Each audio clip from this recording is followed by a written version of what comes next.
c'est que nous n'avons pas soldé les comptes avec le passé. Et quand les comptes avec le passé ne sont pas soldés, honnêtement, il y a des risques de répétition de l'histoire.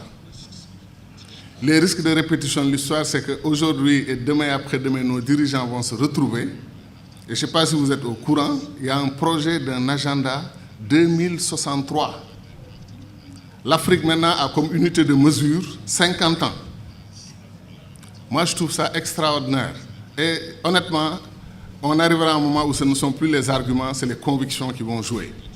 Moi, je suis convaincu que ça prend des leaders africains, ce qu'on appelle les leaders accélérateurs.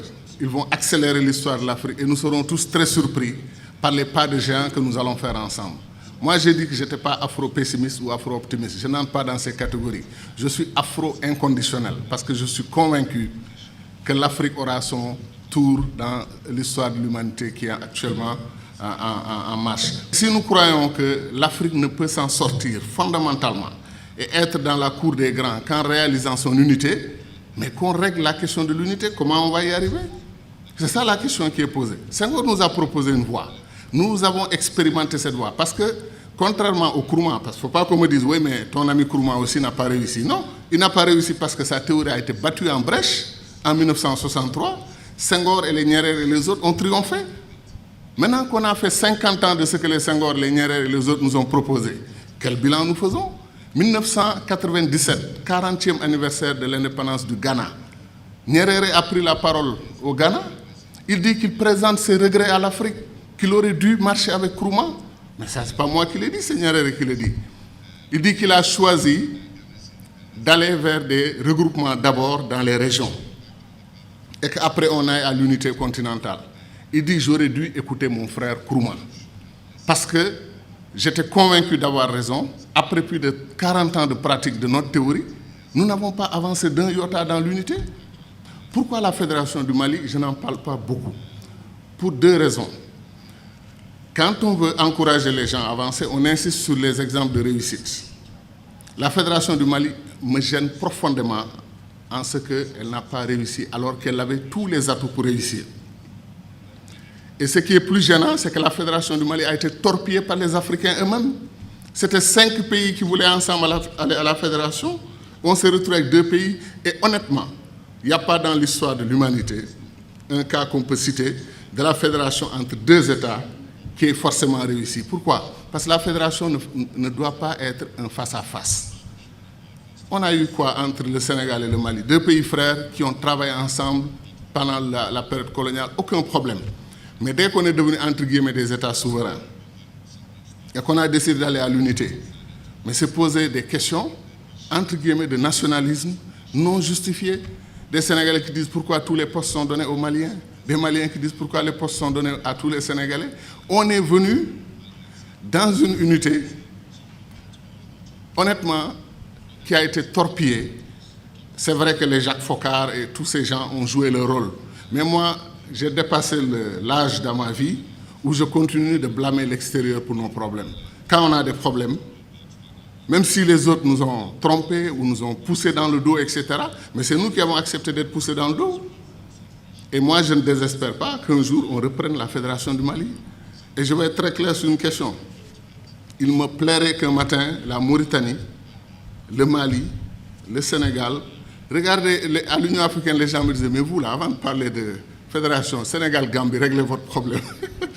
Et je leur dis que Sénégal-Gambie, c'est beaucoup plus difficile à régler que si la Gambie et le Sénégal étaient invités dans une fédération des 15 États de l'Afrique de l'Ouest. C'est beaucoup plus facile pour eux d'aller signer qu'un face-à-face Sénégal-Gambie dans une union. Ça soulève tellement de problèmes, tellement d'histoires, que la Gambie peut ne pas être confortable dans une union totalement déséquilibrée, alors qu'une union avec beaucoup d'autres entités comme la Guinée-Bissau, comme Libéria, Monrovia, Sierra Leone, Bénin, etc., peut-être que la Gambie se sentirait plus à l'aise et plus protégée que de venir avec d'autres pays frères à la table, plutôt que de venir seul face à face avec le Sénégal.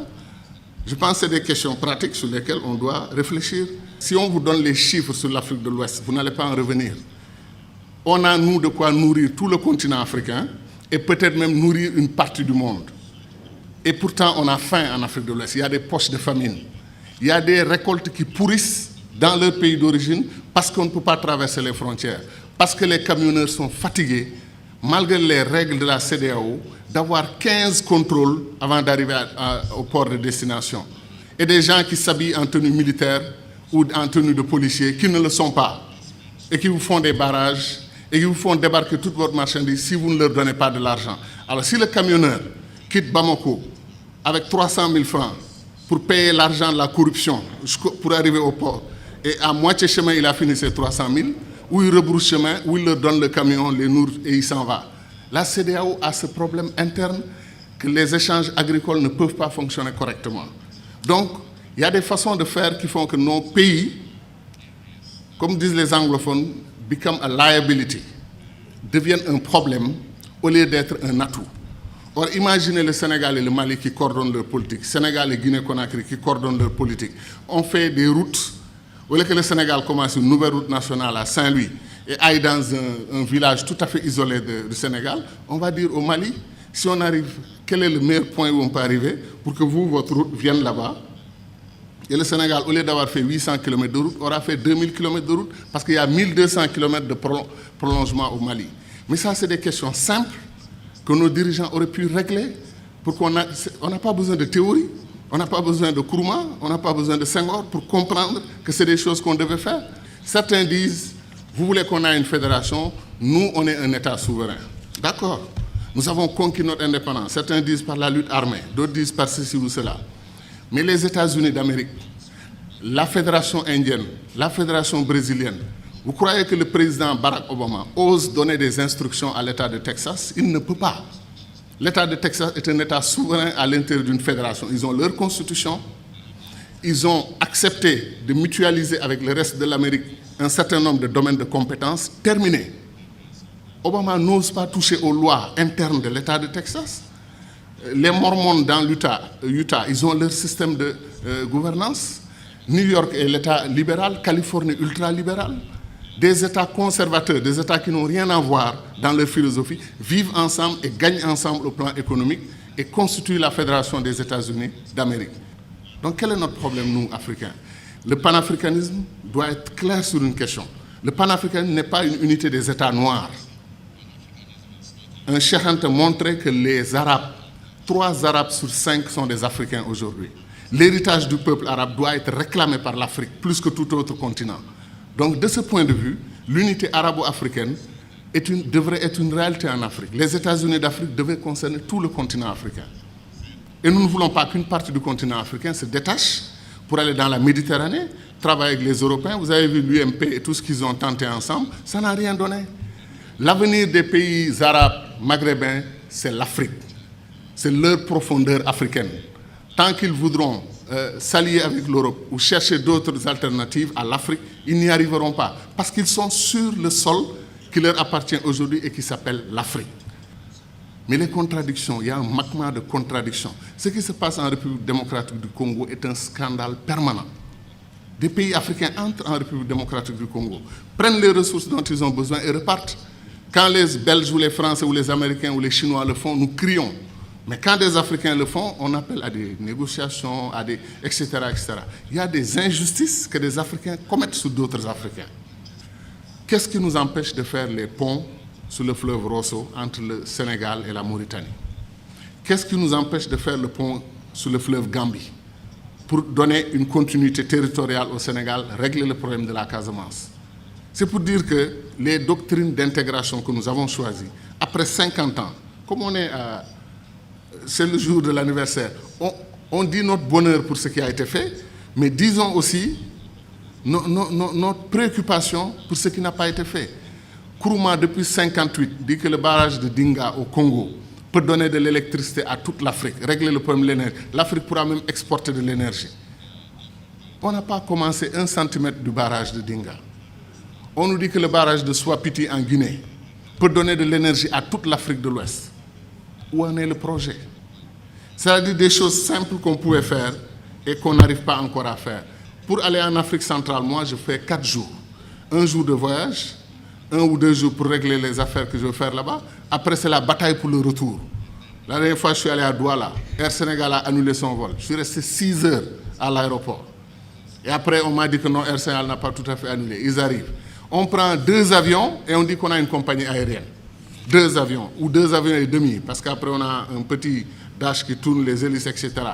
Qu'est-ce qui nous empêche de mutualiser? Air Afrique a été une très belle expérience panafricaine. Depuis qu'on l'a perdu, il n'y a rien. Comme disait l'autre, on fait de la compétition ruineuse entre nous. Un pays africain accepte, refuse de prendre votre offre pour exploiter son pétrole, votre offre de 10%, il refuse. Vous traversez la frontière, un autre pays africain vous ouvre les bras, venez prendre. Pourquoi nous faisons des choses comme ça? Donc ce que nous disons, ce n'est pas de la théorie. Contrairement au sentiment de certains amis dans la salle qui ont pensé que nous, on voulait faire un saut, un puissant saut vers le passé. Non, on veut faire un saut vers l'avenir. On veut accélérer l'histoire de ce continent parce qu'on peut le faire. Tout est à volonté d'hommes. C'est les hommes et les femmes qui décident. Et nos dirigeants doivent entendre notre voix. C'est pour cela que les panafricanistes doivent se lever. Ils doivent s'organiser politiquement. Il y a des Africains panafricanistes qui votent pour des dirigeants anti-panafricanistes, qui ne veulent pas l'unité de l'Afrique. Ça n'a pas de sens. Je pense que les panafricanistes doivent être debout et faire entendre leur voix. Et je termine en disant encore une fois que moi, je crois en l'Afrique, et je sais que ceux qui sont dans cette salle croient en l'Afrique. Ce qui me désole le plus, c'est que si on faisait un concours de ceux qui aiment l'Afrique, qui croient au potentiel de l'Afrique, il y a des chances que les Chinois, les Américains, les Brésiliens viennent avant nous autres Africains. Parce que ces gens connaissent. Ils savent ce qui se passe en Afrique. Ils savent que l'avenir du monde, Sarkozy, malgré la critique qu'il nous a faite ici, qui ne correspond pas du tout à l'histoire, qui est totalement fausse, que nous ne sommes pas assez entrés dans l'histoire, c'est nous qui avons créé l'histoire. C'est chez nous, en Égypte, que l'histoire a commencé. Et ça, j'y crois profondément. Pendant, comme disait Chahantag, eux, l'Europe, ils étaient dans la barbarie. Mais Sarkozy, qu'est-ce qu'il a dit? L'avenir du monde se joue en Afrique. Il est important de nouer des alliances avec les Africains dès maintenant, bien qu'il ne l'ait pas fait côté immigration. Mais je veux dire que c'est ça. L'avenir du monde se joue chez nous. On semble être les derniers à en être conscients. L'or, le diamant, le pétrole, chaque jour que Dieu fait, un pays africain se découvre pays pétrolier. Il y a des pays comme le Mozambique vers la Tanzanie, on découvre qu'ils ont des réserves d'or et des réserves de pétrole et de gaz supérieures aux réserves du Koweït. Vous vous rendez compte? L'Afrique est un don de Dieu. Est-ce que les Africains en sont conscients? C'est ça la question. Merci.